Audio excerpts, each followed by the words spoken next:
네, 안녕하세요. 김규현 회계사입니다. 네, 양재경 회계사입니다. 네, 권순환입니다. 오늘은 재무제표 한번 봐볼 거예요. 재무제표 봐볼 건데 조금 익숙한 회사는 아니고요. 그 벤처캐피탈이라고 하는 VC에 투자업을 하는 회사의 재무제표를 한번 봐볼 거예요. 스타트업에 계신 분들은 되게 익숙한 회사일 거고 스타트업에 안 계시더라도 뭔가 벤처 기업에 투자해서 돈을 버는 회사라고 봐주시면 돼요. 이 회사가 최근에 그 기사로 상장 준비한다라고 나와서 저도 좀 궁금했어요. 그 한번 회사의 감사 보고서만 한번 보겠습니다. 그 검색하시는 동안 제가 여기 뭐 하는 회사인지 잠깐 정리해드리면 일반상에 있거든요. 뭐 엑셀레이터로서 초기 창업자에 대한 투자 및 스타트업 육성 지원 등을 목적으로 이제 2014년 3월에 설립되었다고 합니다.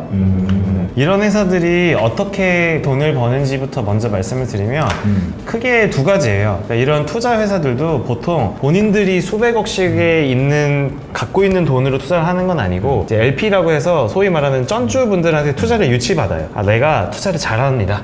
제가 벤처 투자를 굉장히 잘하는 사람이니 저를 믿고 얼마를 맡겨주시면 제가 벤처를 투자해서 그 회사가 나중에 잘 되면 주식을 매각하거나 상장에 성공하면 이제 투자자님들의 돈을 몇 배로 불려드리겠습니다. 실제로 재무제표 보면은 그 RCPS로 투자 많이 받았어요. 근데 이제 이렇게 봐야 돼요. 이것도 지금 보면 외부 투자를 받아서 지금식으로 자본을 주기도 하고 또 그때 회사가 계속 존립하면서 펀드를 새로 만들어요. 나 요번에 A라는 이름으로 펀드를 만드니 투자해주세요. 나 이번에 B라는 걸 만드니 뭐 이제 그런 거 있잖아. 뭐 땡땡 조합 1호. 맞아요. 무슨 투자 조합 1호 이렇게 해서 만드시는 분들 되고 돈을 버는 건 딱 두 개밖에 없어요. 하나는 내가 쩐주 분들의 돈을 투자해서 운영해주니 그거 운영에 대한 대가로 보수를 좀 주세요. 두 번째 돈 버는 거는 실제로 투자한 다음에 엑시트도 성공했어. 주식도 팔았어. 팔으면 내가 나한테 쩐주들한테 약속한 투자 금액이 있을 거야. 내가 당신의 돈을 여기까지 불려주겠다. 그럼 약속한 것만큼은 불려준 거 주고 초과한 게 있어요. 초과한 것들 다 가져가는 건 아니고 그러니까 초과한 것 중에 몇 퍼센트는 내 걸로 가져가. 그게 보통 몇 대 몇이야? 뭐 한 20% 정도가 시장의 이제 평균이긴 해. 아니 쉽게 얘기할게요. 내가 이제 이 투자사야. 그리고 여기가 쩐주들이야.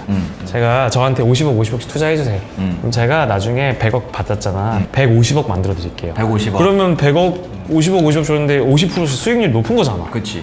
그래서 내가 한 3년을 5년을 줘서 지나서 이 두 분의 100억으로 300억을 만들었어. 약속한 수익까지는 150억이니까 그건 떼줘야 되고. 떼주고. 150억 그러면 남고. 150억 추가로 벌었잖아. 거기에 20%는 내가 먹을게.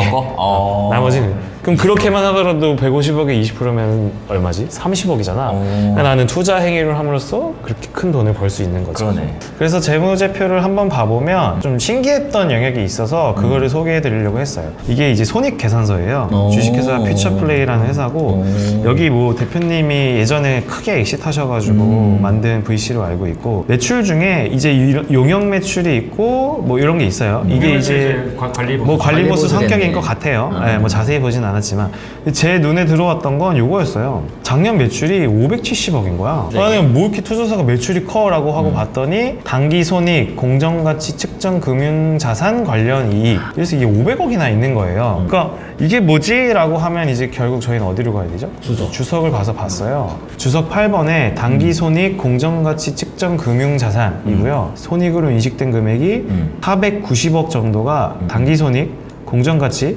금융자산, 평가이익이에요. 용어가 너무 어려워. 용어를 쉽게 바꿔. 이거는 그냥 이제 투자한 주식이라고 생각하면 될 것 같아요. 주식이지, 주식. 그냥 금융자산. 주식인데 제가 놀랐던 거는 이 평가이익 부분이었어요. 그러니까 무슨 말이냐면 야 너가 주식 투자를 했어. 너가 1,000만 원으로 주식 투자를 했는데 근데 얘가 12월 31일 날 그게 5천만 원이 됐어. 근데 너가 아직 안 팔았어. 그럼 넌 돈 번 거야? 뭐 마음속은 벌었지. 기분이 좋죠. 기분이 좋지. 그래서 주식 그게 있어요. 내가 이만큼의 주식을 샀는데 주식이 올랐다가 떨어졌다가 이렇게 올랐다가 떨어졌다가 결국 똔똔일 때 판 사람이 있다 치자. 이 사람은 주식을 돈을 잃은 거냐 번 거냐라고 했을 때 잃었다고 얘기를 많이 하는 게 올라갈 때마다 쏜다는 거야. 올라갈 때마다 기분 좋아서 못 사고. 왜냐면 이거에 대한 그게 있어. 가장 마지막 평단이 나의 취득가다. 그래서 사실 여기 있는 490억은 그렇게 생각하시면 돼요. 사서 지금 이만큼 올라가서 요만큼의 평가가 돈 번 게 490억 엄청나게 많이 투자를 성공한 거죠. 기준으로. 네, 그러니까 얼마나 큰 투자 성공을 한 거야. 근데 이제 아직 팔지는 않은 거예요. 팔지는 않았는데 이게 어쨌든 재무제표에는 매출로 잡힌다. 매출로 잡혀 있더라고요. 이거에 대해서 어떻게 생각하세요? 이제 뭐 보현상면 해야 될 것 같은데 여기 주석에 나와 있는 것처럼 평가액이 한 490억이고 실제로 팔아서 캐시 처분이익이 얼마야? 처분이익 7억 정도밖에 안 돼요. 그럼 그게 궁금하잖아요. 어쨌든 이 퓨처플랜 회사가 투자하고 있는 비상장 주식이 엄청 많을 텐데 그치. 이거에 대한 12월 31일 시가를 한정해야 되잖아요. 그쵸. 근데 비상장 주식이니까 시가가 없잖아. 별로 없지. 근데 이거를 여기 주석에 기재를 했더라고요. 기재를 한 게 주석 5번, 주석 5번. 5번에 주석 5번에 보면 이제 공정가치 그러니까 시가를 어떻게 평가하는지가 나와 있는데 그냥 단기말에 여기 있네. 이 지분증권이죠 대부분 주식이고 이게 이제 공정가치가 시가라는 거잖아요.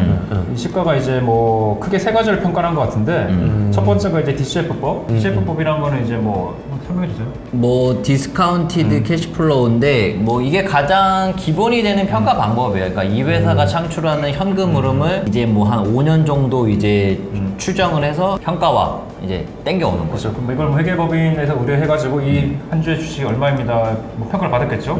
그게 이제 보니까 1,900만 원 정도예요. 이건 거의 없네. 이거는 거의 그렇죠. 없네.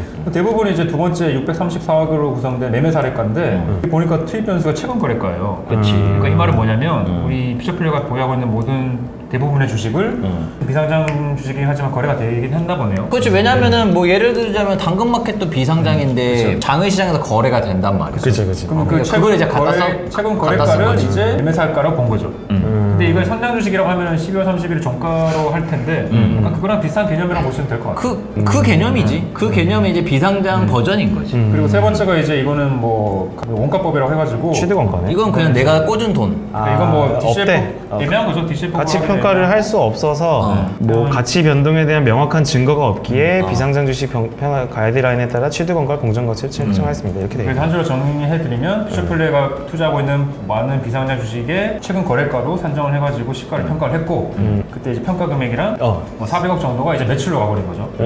그렇게 스토리를 이해하시면 될 것 같습니다. 그렇게 해서 실제 퓨처플레이의 재무제표를 보시면 엄청 좋아요. 작년 영업이익, 그러니까 매출이 570억이고 비용이 110억밖에 안 돼. 영업이익이 450억이야. 근데 작년에도 270억 매출에 영업비용 90억 해가지고 영업이익 170억이야. 여기야말로 그게 없네.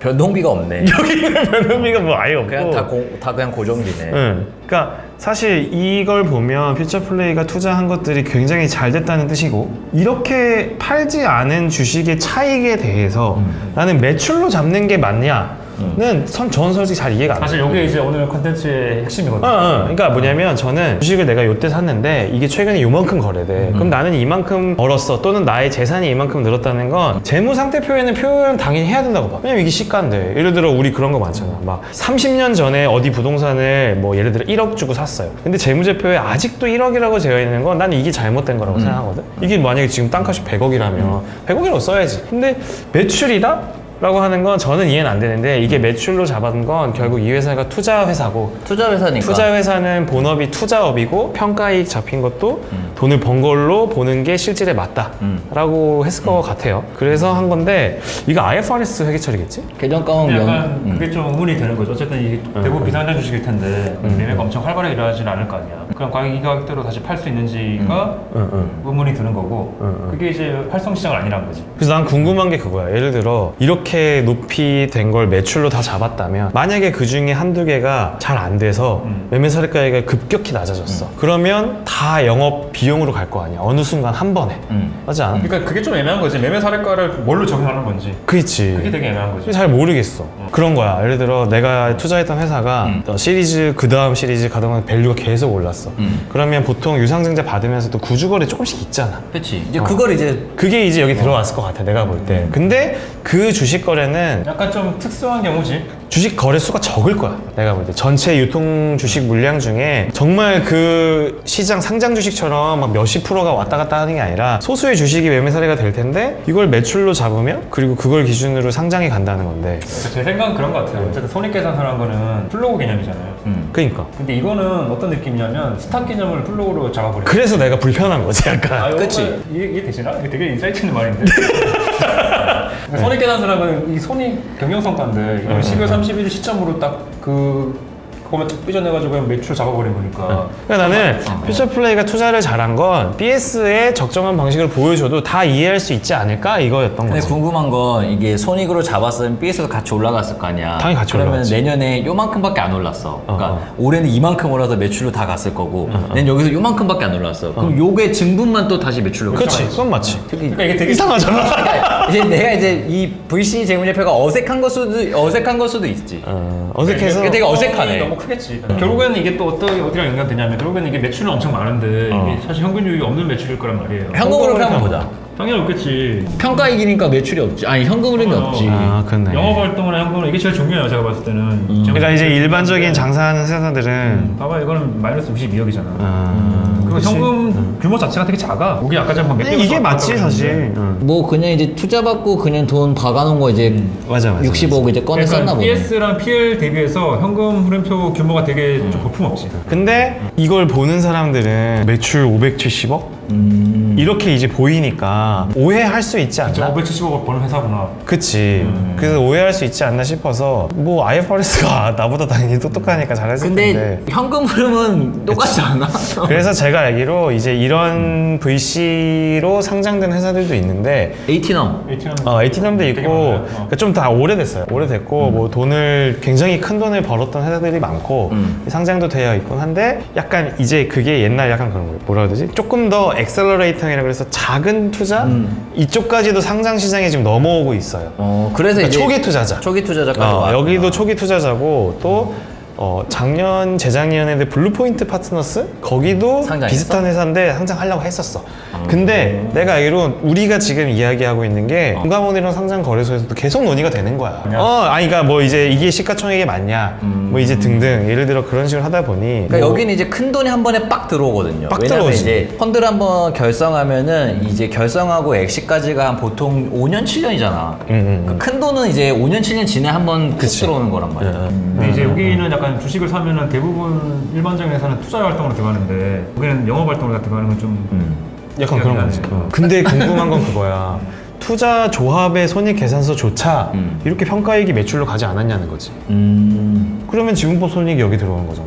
손익계산서 지분법 손익 봐봐. 있나? 그건 손익계산- 영업외로 달리는 거야? 여기는 있겠지. 여기 있네. 거기 있네. 투자. 여기 매출에 있잖아. 이것도 똑같이 하는 거야. 그러네. 똑같이 하는 거야. 지분법도 매출로 올린 거네. 어쨌든 평가한 건 다 매출로 올라갔네. 그래서 원래 결론이 뭡니까?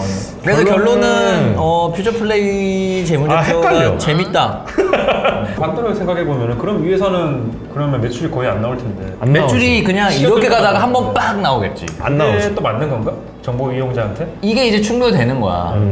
투자 성과를 이렇게 모았다가 한 번에 보여주는 게 나은 건지. 그러니까 실현됐을 때. 이제 실현되지 않았더라도 조금씩 이제 봉오리를 키워가지고 반영하다가 그렇지. 이렇게 기간별 보고. 기간별로 뿌려서 반영하는 건지 이것도 맞을 것 같긴 한데. 근데 왜냐면 이게 비슷한 게 건설업 같은 경우에도 진행률로 판단한단 말이야, 매출액을. 그러니까 현금 흐름은 나중에 들어와도 손익계산서의 이익은 이제 끊어갖고 가잖아. 제 생각에는 이렇게 반영하는 게 맞을 것 같고 매출로. 그래서 반드시 현금으로 그냥 같이 봐야 될 것 같아요. 아, 맞아. 뭔 말인지 알았어. 그러니까 손익계산서는 이렇게 가는 게 맞아. 맞아. 근데 현금 흐름표랑 이게 비교해서 보면은 이 차이가 명확하게 이제 보이는 거지. 이 회사의 특성에서. 매출 인식 안 한 것도 이상하다. 안 하는 것도 이상한데 근데 이제 권액회사 김영애가 이야기하는 건 그래 매출 인식하는 건 맞는데 이제 매매 사례가 적용? 근데 저것도 이제 뭐 예를 들자면 세법에서도 그런 기준이 있잖아요. 매매 사례가가 유사 매매 사례가의 기준이 볼 때 세 가지 요건을 충족해야 돼요. 그 중에서 하나가 뭐냐면 특정 지분율 1% 이상인가? 규모가 있어야 된다. 규모가 있어요. 그러니까 한 주 팔아가지고 이거 매매상 인정 안 해준단 말이야. 그건 아닐 거야. 그러니까 여기 이제 준칙 같은 게 있을 텐데 여기도 다 있지. 거기에서도 이제 특정 거래 규모가 있겠지. 뭐 자본 한주 금액에 팔아는 거 가지고 아이, 반영하는 그건 거 그런 건 아닐 거고 이제 이게 있을 규모가 있는 거 가지고 이제 매매 사례가액으로 반영했을 거라고 생각이 드는데 그러면 이제 결국에는 이게 귀결이 뭘로 되는 줄 알아? 되게 근본적인 물음으로 가. 그럼 과연 다시 또 등장. 과연 당근마켓의 밸류는 맞나? 그러니까 이게 이제 밸류에이션에 대한 고민. 심오하네. 재밌어. 그러니까 둘 다 맞는, 이게 이해가 돼요. 이게 매출로 안 들어가도 이상한 것 같고. 근데 이제 제일 좋았던 건 그거예요. 현금 흐름표랑 같이 봐라. 그러니까 그거는 같이 보면 당연히 이 같이 회사의 봐야 특성이 명확하게 들어가. 근데 그거를 일반적인 안 본다는 거지. 이용자들이 해석할 수 있겠냐는 거죠. 그치, 그래서 내가 불편한 것 같아. 그러니까 영업수익 이건 되게 그러니까 우리는 우리가 보는데 양긴건 TV 보면 되잖아. 다 설명을 해주잖아. 이거는 사실 답 없습니다. 이건 이제 재무제표를 해석할 수 있는 능력이 필요한 거고. 근데 너에 대한 고민은 정말 한 몇십 년째 계속 하고 있을 것 같아. 그러니까. 내가 그걸 가서 한개 써봐. 싫어. 이거 되게 주제가 좋네 이거. 심오하네. 심오한 주제는. 정답은 없지만 그냥 이런 것도 한번 구경해 보시면 이제 이런 고민을 같이 조금이라도 해보시면 다른 회사들도 재무제표 보실 때 회사를 이해하는데 기업을 통해 세상을 이해한다가 우리의 되게 좀 난이도가 있는 주제. 엄청 어려운 거예요, 난이도가 있는 사실. 주제인데 저희는 되게 재밌는데 구독자분들이 어떻게 받아들일지 잘 모르겠지만 아 근데 또 이런 전문성을 원해. 가끔 가끔. 저희가 또 너무 좀 매운맛. 가벼운 느낌으로 접근하는 그치. 거를 원하지 않는 분들도 꽤 있더라고요. 그렇지. 요즘 너무 우리 머리 썼다. 다음에 좀 가벼운 거 하나 하자. MBTI 해달라고 하던데. MBTI? 너 MBTI 뭐냐? 해봐야 될 것 같은데. 안 해봤어? 나 A형. 뭔 소리야? 아, 끊어.